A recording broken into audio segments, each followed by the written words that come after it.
anyone ever been outside? Tej asks. He watches a never-ending swarm of drones buzz by his window. He's been sitting here for all of 3 minutes and has already seen thousands. They stream through a maze of alleys and corners and the space between skyscrapers, and endless waves of new ones emerge from old subways and manholes. None moves in precisely the same direction as another. There's no order to it. Tej can't believe that none of them crash. Some are as small as his thumb, others larger than his apartment. They come in as many different shapes as there are shapes, and every color that has a name can be found among them. A few are even transparent, and most that are big enough have screens flashing advertisements. All are carrying some package or parcel or envelope. Tej is thrilled to catch one making a delivery to an apartment window a few stories below him. After dropping its loot, it rises to Tej's window and crosses slowly, rolling an advertisement that says, "Cybernetic penile enhancement on a UBI budget. It's now a hard fact." Below these bright yellow words is the face of a beautiful dark-skinned woman, mouth and eyes widening in delighted shock at some unseen enormity. Her dawning amazement is a 3-second video loop that repeats indefinitely, an effect that Tej finds both jarring and entrancing. Net laughs at his question from the other side of the room, the way you laugh at the strange, random things a toddler says. "Of course," she tells him. "You've been outside." "Yeah, like twice, moving from my parents' apartment to this one. I went outside to get from there to here. I think that's about it. I'm talking recently. Do people still go out there? Consistently?" Tej sees Net reflected in the window, standing at the kitchen counter, her hands tangled in IV cords. At this distance, her reflection makes her look tiny, like some magic imp creature flitting around in the glass. Tej looks at a ghost of himself in the window too. It's a handsome apparition, or so Net assures him. When asked to analyze his level of attractiveness, she told him that a cross-section of multiple sex appeal models put him in the upper quadrants of human desirability. Bare, stocky chest, shaved head, neat black beard, predominantly African racial makeup, modest height, youthful, even boyish face, despite his age of 40. If he lost the beard, Net says, he could pass for a teenager. He looks through himself and down to the city street. There are drones all the way down, at every altitude. In the fleeting gaps between them, he glimpses the cracked, weed-ridden pavement that had once been a road. The reflection of Net wheels an IV over to him, starting at his heart and growing larger over his torso. "There are still plenty of things to do outside," Net says, coming to a stop beside Tej's bed. She smiles. However attractive Tej might be, she, like most homebots, is more so. Sculpted by centuries worth of data on the finer points of human sexiness. She bends slightly, holding the IV with one hand. With her other hand she pats the bed, allowing a little cleavage to reveal itself through the dip in her pink t-shirt.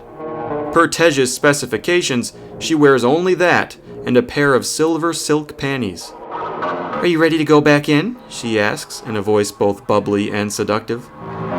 "Or do you have more questions about the outdoors?" Tej glances at her. Once that cleavage had thrown him over the edge. Once the promise of that soft olive skin had weakened his knees. The flowery honey scent of her black hair had drawn him in like a pollinating insect. The impossible softness of it between his fingers, its waves and thickness. There was a time when all this had been home to him. It wasn't that long ago. How can anyone go out there and do anything? With what space? A propeller will take your head off. Net chuckles. Your depth perception isn't at its best from this height. We're 18 stories up. You can't tell, but none of those drones fly lower than 8 feet, unless they're stopping for a delivery. You could go down there and walk fine. You could take a ride in a hover car, fine. Also, you forget where we are. This is the most densely populated area in North America. Most places don't have such busy skies. Tej nods. I heard it used to be called the city that never sleeps. In a way, it still doesn't. This goes on all night? 24/7. Tej shakes his head, watching it all. If he looks far enough, the drones seem to weave and whirl with each other the way birds do in huge flocks. The chaos has a strange, collective intelligence. Net comes and sits with him on the windowsill and rubs his back. This curiosity is a good look for you. I like it. Where did it come from? He shrugs. Ever since I got booted out of heaven. When was that, a month ago? You remember. 37 days ago, Net replies. A network crash. Servers were down for 46 hours. Yeah, well, 46 hours is a long time to sit around in the world. Not much to do but look out this window. But what made you do it? Her dark eyes gaze into his. It's hardly the first time you've logged out of heaven. Outside has never meant much to you before.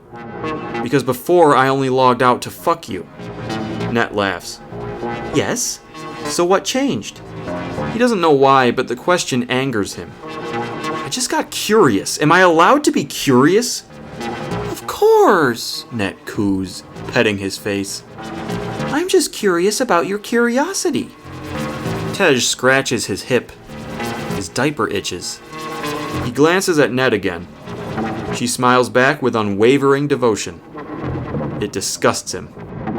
Put me back in now, he demands, moving for the bed. Okay, she giggles. He lies down and she tucks him under plain gray blankets. He scratches the edge of his diaper again as she works the IV into his arm. You know what, he says. Stop being so nice.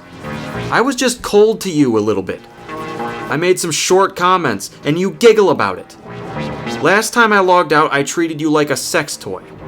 I got pretty demeaning, and you acted like it was just great, just lovely. Stop giving me the benefit of the doubt all the time.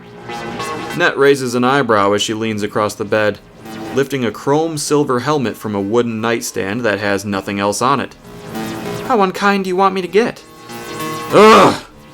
This question fans Tej's aggravation. He sighs. Just treat me the way I treat you. Hit me back when I deserve it. Net looks at him for half a second. Tej figures with annoyance that she is scanning his face for micro-expressions, trying to gauge what kind of response will please him, even in displeasure. Then her mouth becomes a line and she puts the helmet on his head. Well, pardon me for not being more offended. You just have so little to demean me with, it's hard to give a shit. She gives a side eye to his crotch. Tej blinks, genuinely surprised. Real rage coils in his stomach, but he's too taken aback to do anything about it. He lies there and croaks for a bit before Net taps her fingers like a pianist on top of the helmet. It fires up with a musical chime, and Net and the apartment spin and dissolve, and the world becomes a white tunnel, sucking Tej out of his body and into cyberspace.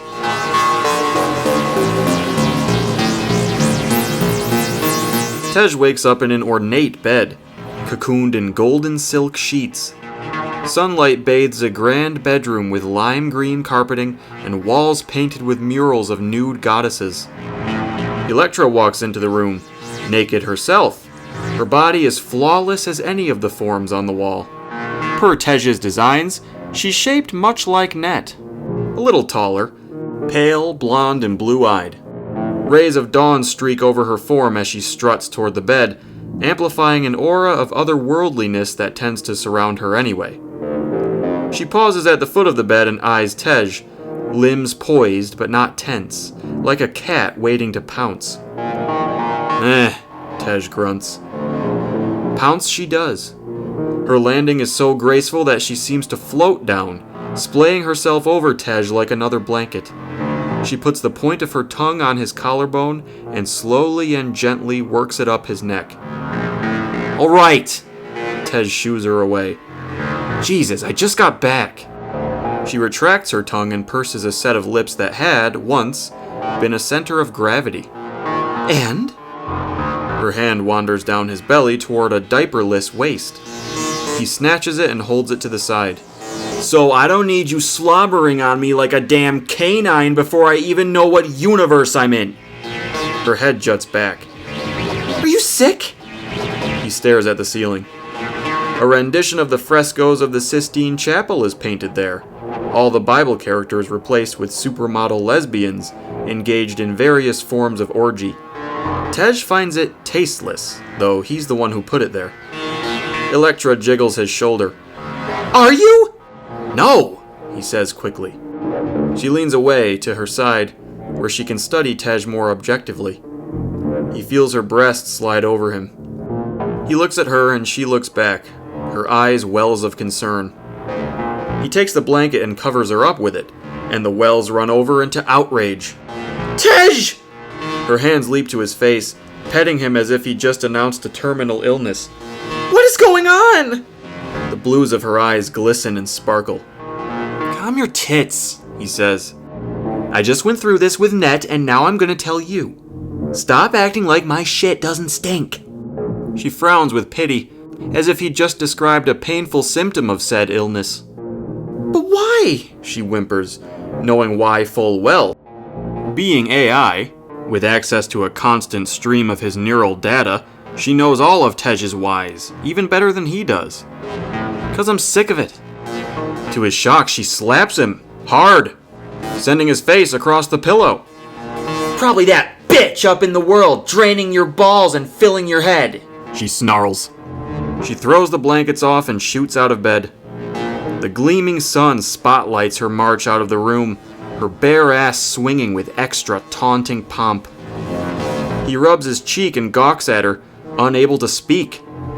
Like with Net, he got what he wanted, and he doesn't know what to do with it. He's never had it or wanted it before.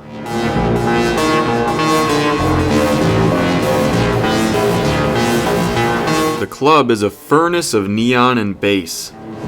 Tables encircle a central dance floor filled with sweat and grinding bodies. An even larger ring around the tables contains several bars and open space for non-dancers to mingle. Tej's friend, Jenks, stands from the table suddenly and flings a knife into the crowd.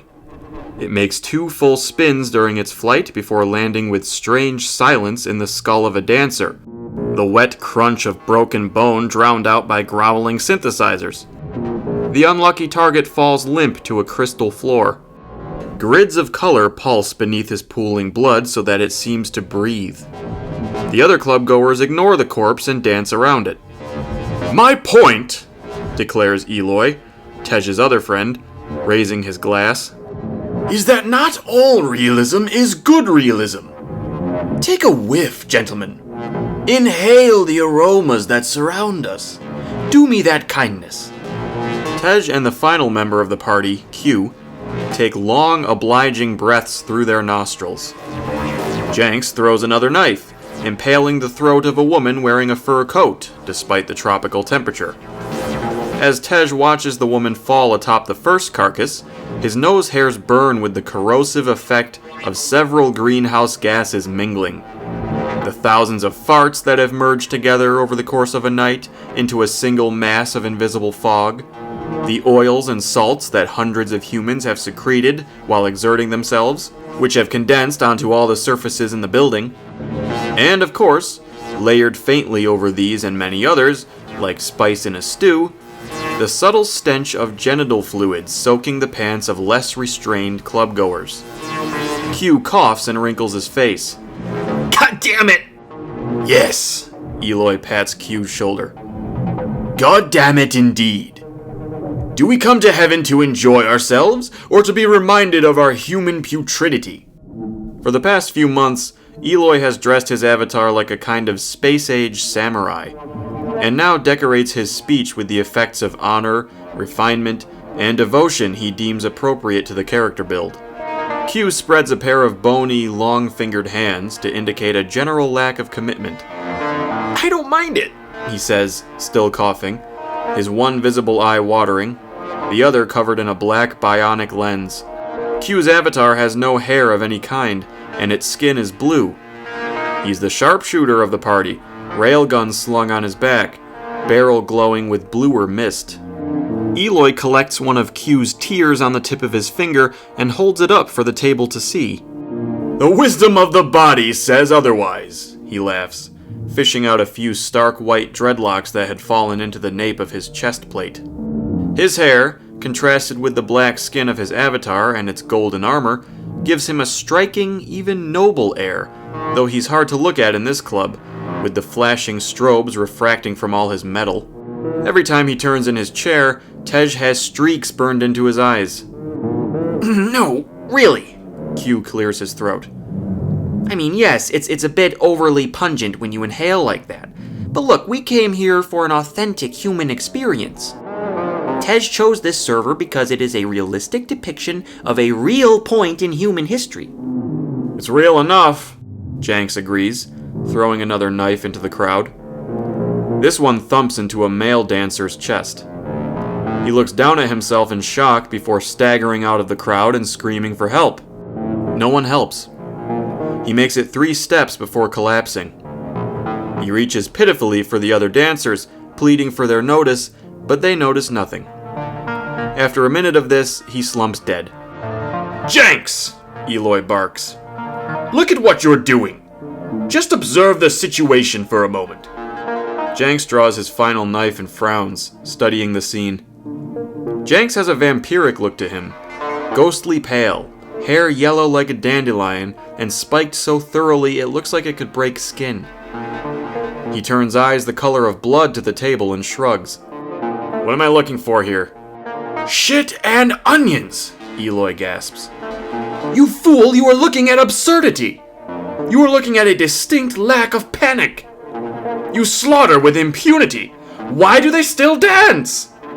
Oh yeah, Jenks laughs. He throws his knife. Someone screams. Eloy makes a face. Real enough, he says. He sips from his glass. But how is your liquor? Q asks him, leaning in. Eloy shrugs. Fine. Q leans even closer. Does it taste like liquor? Eloy jerks back, away from him. Yes? Well, isn't that a sign of realism? This server has provided liquor that tastes like liquor and gets you drunk like liquor. First of all, Eloy says, raising a finger, I didn't say that last part. Second of all, simply having liquor is a low bar to set for realism. Have you ever been to a server that didn't have liquor? No, you haven't.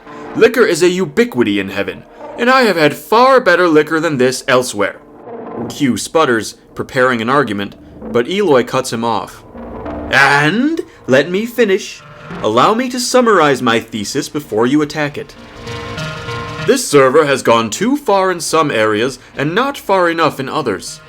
It has taken the art of simulating human stench to levels far beyond the real. I doubt any club ever smelled like this at any point in time. Yet, there is no psychological realism whatsoever from the non-player characters. They're barely more than holograms. Tej breaks in here, ignoring Q, who looks ready to detonate, his hands spasming at the sides of his head. How many humans have you actually smelled? He asks Eloy. Eloy gestures at the club in general, pausing for a particularly raucous bass drop that sends the crowd into a whooping frenzy. I have smelled enough tonight to last me a lifetime. A waiter approaches the table, so clean-cut and with such silky clothes that he is almost as reflective as Eloy. Jenks folds his hands behind his back and smiles at him. The waiter bends and allows the party to pluck a fresh bottle among several from his tray. Excuse me, Tej says to the waiter. Could we smell you, please? Of course, he replies, casually offering an armpit. Eloy laughs. What's so funny? Tej asks. A drift of cologne washes over the table. Q fans his fingers under his nostrils, sampling it. No waiter would act like this, Eloy says. How do you know? Have you ever actually been waited on by a real person? Eloy stammers. I mean a real person, a living human being, not some simulated avatar, not some robot in heaven. The waiter stands there without expression, arm raised, pit aligned with Tej's nose. Well, it's not... The question is... Tej draws an automatic pistol from his belt and blasts the waiter, drawing a line of bullet holes from his navel to the top of his head. Everyone is splattered with blood.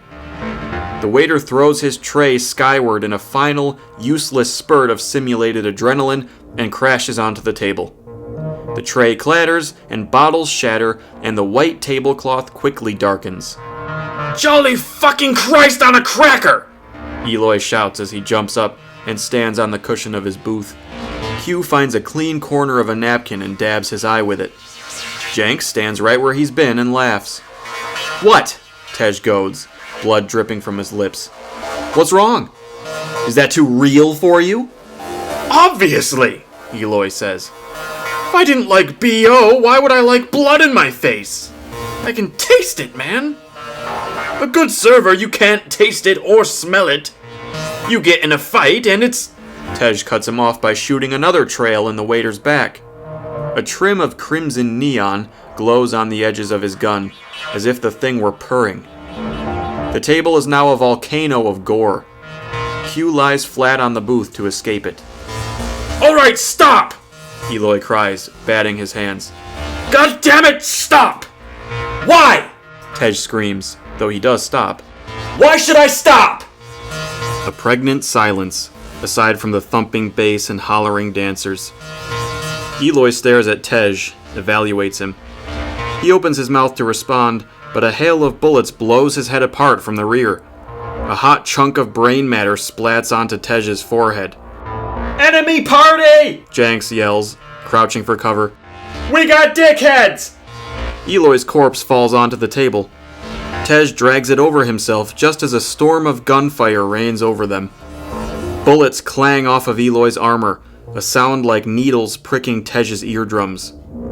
Q dives out of the booth just as it dots itself with holes and spews a fog of dust and foam. Jenks draws a rifle from over his shoulder and rises to fire, but a sniper rails him through the back. A fist-sized hole appears where his heart was, curiously bloodless, the heat of the projectile having cauterized the wound. He staggers for a few seconds, apparently trying to make it around the table and toward the bars, but he quickly falls. Tej abandons Eloy's corpse to their former seats and drops below the table with Q. The two lie prone as the booth behind them is shredded. Q has drawn his own railgun and slowly pans it. Use infrared, Tej says. What do you think I'm doing?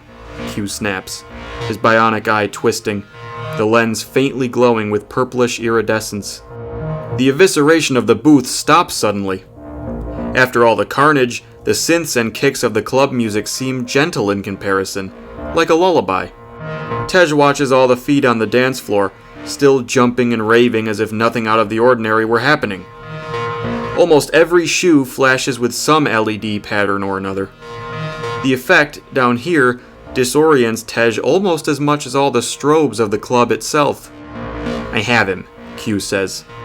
When I say you spray your balls off behind us and we make a run for the crowd. Tej hefts his machine pistol and draws a second identical one from his belt. My thoughts exactly. Q fires once. The railgun makes a sound like a tire deflating. Got him, he cries. Sniper's dead, go! Fucking go! Tej clambers out from under the table and opens fire before he's even fully standing. Little fireballs blaze like torches on his gun barrels. His arms drift and waver, not aiming at anything in particular. It takes about 3 seconds for him to reach the crowd. He stops shooting and dives in. Q lags a step behind. Without Tej's cover, the enemies open up again and hit him in the leg. He screams and his railgun flies out of his grip. Q is devoured by bullets before he or his gun reach the floor. Tej ducks under pumping fists and weaves through twirling waists. He expects the invaders to start mowing down the dancers any second, but time passes and they don't. They certainly haven't been conservative with their ammo thus far. They're probably out, or nearly out. Tej grins and ejects the clips from his pistols, loads fresh ones. He peers between flailing limbs, trying to see the bars. If he were raiding an enemy party, that's where he'd set up. Ah, shit, he mumbles. Q's railgun. Tej is no sniper, but he stands a much better chance to scalp his assailants over a bar top with a scoped rifle than with his rapid-fire pistols. He doubles back, shoving his way through the happy throngs, careful to keep himself hunched. As he curves around a rectangular mass of people, he freezes. The blue glow of the railgun is hovering at about eye level on the other side of the crowd, shifting in and out of visibility with the ebb of the dance. One of them got to it first. Tej swears and grabs the nearest dancer to shield himself. He reflects very briefly on the uselessness of this maneuver before the railgun fires and the slug plows undaunted through the chest cavities of multiple dancers and makes soup of Tej's head.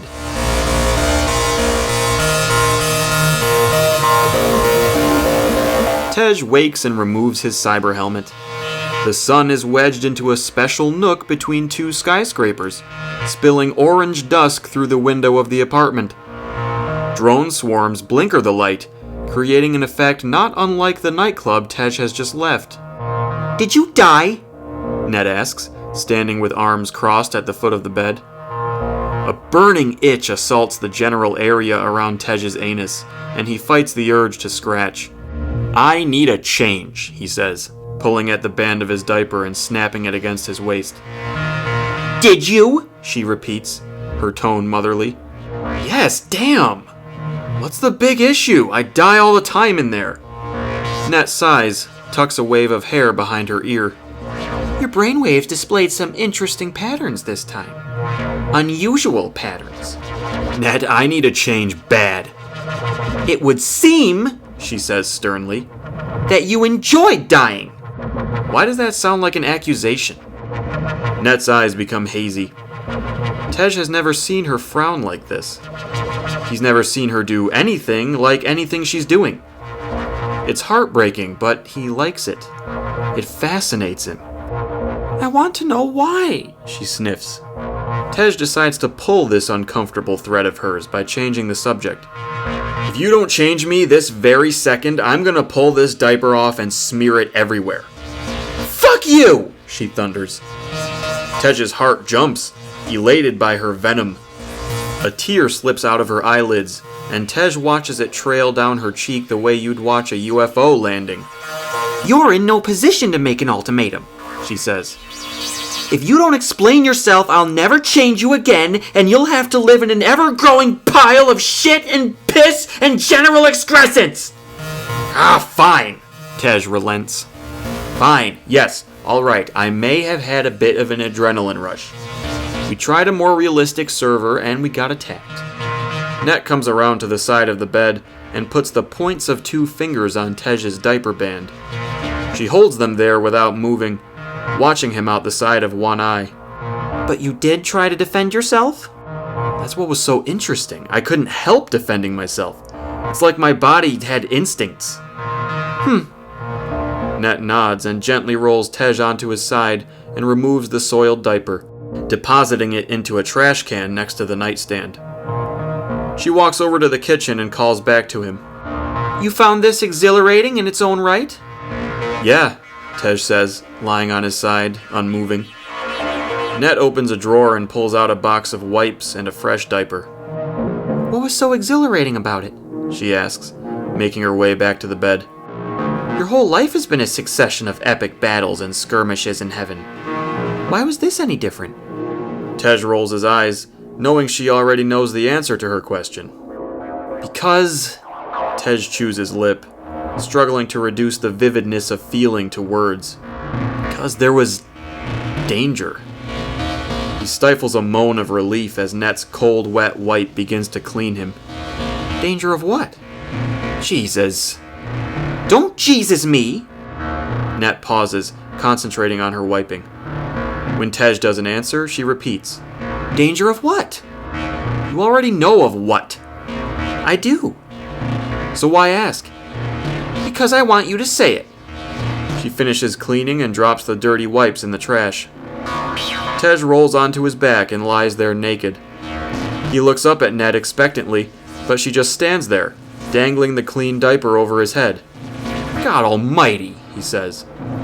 The danger was of pain. It was just sort of there in the back of my mind. I knew I could be hurt there. I think we all did. Net nods and begins to diaper him. He lifts his waist so she can wrap it around his rear. And how did this knowledge make you feel? For For a moment he observes the numb comfort of the softness of the diaper tightening against him and its crinkling sounds in the silence. These sensations are so familiar that it takes sustained mental effort to observe them as such.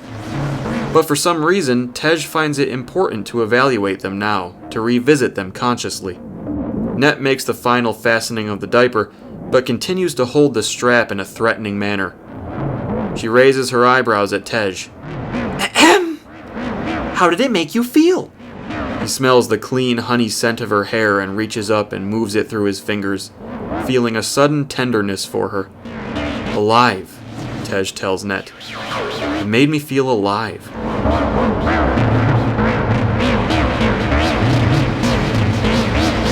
The pain of having his eye gouged out doesn't thrill Tej the way it did a week ago. The sensations are still there, and he still thinks of them as painful. He still feels the icy steel of the blade pierce his pupil, still hears it pop like a tiny wet bag. The warmth of blood and ocular juices running down the side of his nose and to his lips and into his mouth is there to taste. The burning so intense as the blade twists and widens the wound that he screams involuntarily. But he doesn't lose himself in the scream the way he did at first. A germ of self-consciousness remains to observe the pain now, and each time it grows a little bigger. It's the same with the horror of watching, with his good eye, the removal of the bad one, and feeling it plop warm against his cheek, still dangling by its nerves from the socket. The horror is there, but he sees it now, sees himself reacting to it, rather than succumbing to it and becoming one with the total experience. The stink of burned flesh and fecal matter, as thick as the walls of the dungeon themselves, means nothing to him anymore. The smallness of said dungeon, really a soundproofed closet, gives no more claustrophobic shivers. Electra stands over him and wields the bloody knife, completely nude even here, her other hand a threat held over a big red button stuck in the wall next to the door. In the harsh light of a single, bare, old-fashioned bulb, her curves and delicacies stick out in aching contrast. Had enough yet, micro-dick? She asks in her sultry voice. Tej answers with a scream of agony that feels increasingly rehearsed. Electra clucks her tongue and smashes the button, and all of Tej's nerves are fried. His suffering should at this point be absolute, and purely in terms of his physical senses, it is. But he begins to notice patterns in it now, a certain rhythm to the texture of pain. She hits the button again and the pain recedes, though the wires stuck in Tej's wrists and nipples still run hot. Last week, the sight of Electra's body in the afterglow of cosmic torment had given Tej a brain-melting orgasm. Now it bores him. Electra teases his other eye with the tip of her blade, putting it within centimeters, massaging his cheek with the flat end of it. Shall I leave you with no eyes to lay on me again? He's supposed to beg for mercy. He's supposed to tell her that the sight of her is the most precious thing imaginable, and in fact the only thing he has left to cherish in his life, and to lose that would turn the universe into an engine of pure and endless torture, with no glimmer of hope or goodness. Instead, he says, "Lazarus," and in an instant all his pain is gone, a relief that had been ecstatic last week, and he awakens in his apartment, his eyes healthy and intact. He takes off the cyber helmet and notices his diaper is still clean. Net is sitting in one of two lounge chairs that have recently been set up by the window. She twists herself to look around it and watches Tej with bulging eyes. You used the safe word? Tej sits up in bed and rubs idly at his calves. Yeah. Already? Yeah. It's only been 13 minutes! I know. He reaches for the IV in his arm. Careful! I know how to do it, he says with mock annoyance, though he feels an odd upwelling of gratefulness for her attention. Slowly he works the cord out of his vein and sets it down and climbs out of bed. He saunters over to Net, her eyes smiling at him as he does. Why do you look amused? Tej asks. Net shrugs. I'm not amused. You look like you want to laugh. Something is funny. It's a happy laugh. I'm happy for you. Oh. Tej sits down in the other lounge chair and gazes out at the drones and the city tinged grayish blue with dawn. After a minute of half-dazed silence, Tej looks at her. Wait, what do you mean? Why are you happy? Net's face sours. I don't like you and those horrific servers. They're a nasty rabbit hole, and I was worried you'd get lost in it. Tej looks down at the floor, noticing almost for the first time its smooth, polished wood texture. Well, he says, I'm not sitting here with you because I had some moral awakening or something. Why are you sitting here? She rests her chin on the palm of her hand and stares at him with exaggerated affection, knowing it will annoy him. Tej laughs, and he knows that she knew that annoying him would make him laugh, and this makes him laugh harder. You're a hemorrhoid, he says. I'm your hemorrhoid, which means you can't avoid the question. I will not allow it. Tej sighs and becomes serious and withdrawn again. I'm bored, Net. I wish I had a better answer for you, but that's it. I'm sitting here because nothing matters to me. What I wanted a week ago, I don't want anymore. I don't trust wanting at this point. It's a dead end.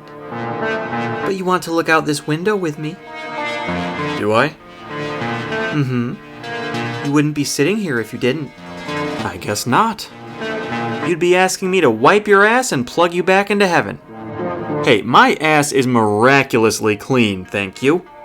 This only proves my point. A sudden metallic scrape startles Tej out of laughter.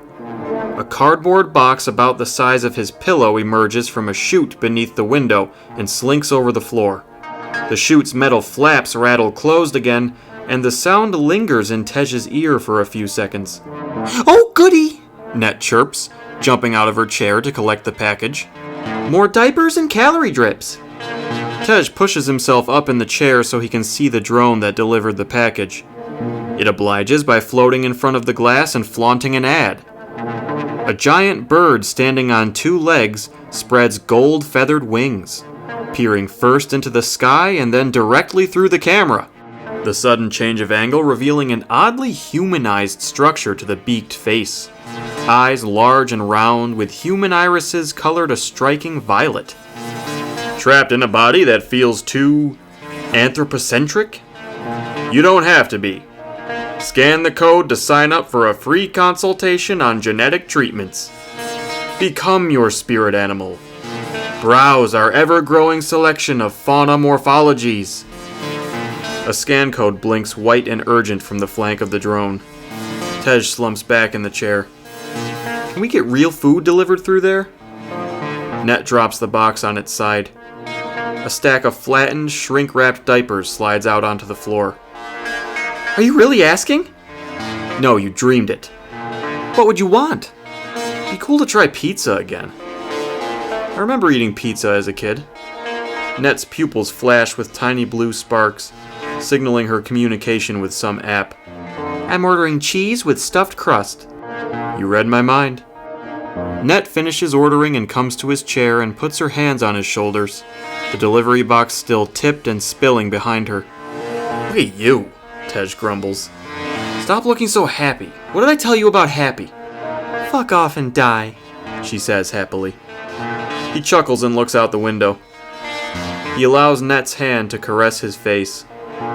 He reaches up to hold it. If I go out there, he says slowly, you can't come with me, can you?